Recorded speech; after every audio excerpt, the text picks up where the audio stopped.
Lecture audio du conte La filandière paresseuse de Jacob et Wilhelm Grimm par Valérie Alain.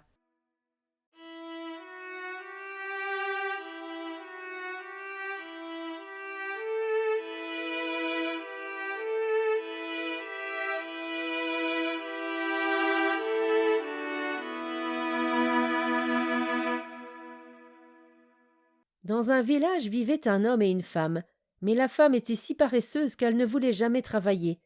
Ce que son mari lui donnait à filer, elle ne le terminait pas, et ce qu'elle filait, au lieu de le dévider, elle le laissait sur la bobine et le posait là. Si son mari la réprimandait pour cela, elle criait quand même plus fort que lui et disait « Comment veux-tu que je dévide ce que j'ai filé, puisque je n'ai pas de dévidoir? Tu n'as qu'à aller dans la forêt et m'en fabriquer un. » « S'il n'y a que cela, dit l'homme, je vais aller dans la forêt te chercher du bois pour faire un dévidoir. » La femme se mit alors à craindre qu'une fois qu'il aurait le bois, il ne fabrique le dévidoir, et qu'elle, ensuite, ne soit obligée de dévider le lin puis de devoir filer de nouveau. Elle réfléchit un peu, puis elle eut une bonne idée, et elle suivit son mari en cachette dans la forêt. Quand il fut grimpé dans un arbre pour choisir le bois et le couper, elle se glissa dans les buissons qui se trouvaient dessous, à un endroit où il ne pouvait pas la voir, et elle lui cria « Qui coupe du bois pour un dévidoir mourra, et qui dévide périra. » L'homme tendit l'oreille, posa sa hache un instant et réfléchit à ce que cela pouvait bien signifier. « Ah, que veux-tu que ce soit? Tes oreilles ont sifflé, ne te fais pas de mourons inutilement. » Il reprit donc sa hache et s'apprêtait à couper une branche, quand il entendit de nouveau une voix qui venait d'en bas. « Qui coupe du bois pour un dévidoir mourra, et qui dévide périra. » Il s'arrêta en plein mouvement, saisi de peur, et réfléchit à la chose. Mais quand un petit moment se fut passé, le courage lui revint, et il tendit le bras une troisième fois pour prendre sa hache, et s'apprêta à couper la branche. Mais pour la troisième fois, la voix cria bien fort « Qui coupe du bois pour un dévidoir mourra, et qui dévide périra. » C'en fut alors trop pour lui, et toute envie lui passa, si bien qu'il descendit de l'arbre en toute hâte, et qu'il prit le chemin du retour. Sa femme courut aussi vite qu'elle put, en empruntant des chemins latéraux pour arriver à la maison avant lui.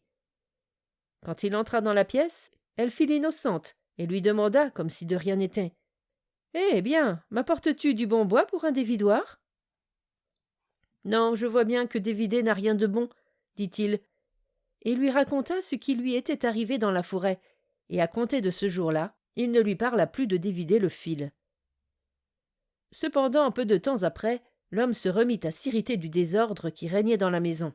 « Femme, dit-il, c'est tout de même une honte que le fil que tu as filé reste enroulé sur la bobine. »« Écoute, répondit-elle, puisque nous n'arrivons pas à trouver de dévidoir, tu n'as qu'à monter au grenier et moi, je me mettrai en bas, et je te lancerai la bobine, et tu me la lanceras à ton tour, et ainsi nous aurons quand même un écheveau. »« Oui, ça ira, dit l'homme. » C'est ce qu'ils firent, et quand ils eurent terminé, l'homme dit « À présent que le fil est mis en écheveau, il faut le faire bouillir. » La femme se remit à avoir peur, mais elle répondit tout de même « Oui, nous le ferons bouillir dès demain matin. » Mais elle pensait déjà à une nouvelle ruse.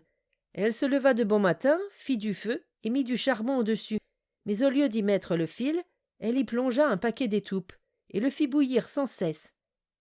Elle alla ensuite trouver son mari et lui dit « Il faut que je sorte. Pendant ce temps, lève-toi et va surveiller le fil qui est dans le chaudron, sur le feu. Mais fais bien attention, il faut le faire à temps, car si le coq chante et que tu ne surveilles pas le fil, il donnera de l'étoupe. » L'homme était prêt et ne voulait rien faire de travers. Il se leva en hâte, aussi vite qu'il put, et se rendit dans la cuisine. Mais quand il s'approcha du chaudron et qu'il regarda à l'intérieur, il constata avec horreur qu'il n'y avait rien d'autre dedans qu'un paquet d'étoupes. Le pauvre homme ne put pas mot, pensant qu'il avait mal fait son travail et que tout était de sa faute, et il ne parla plus jamais de filer. Mais tu l'as bien vu toi-même, c'était une vilaine femme.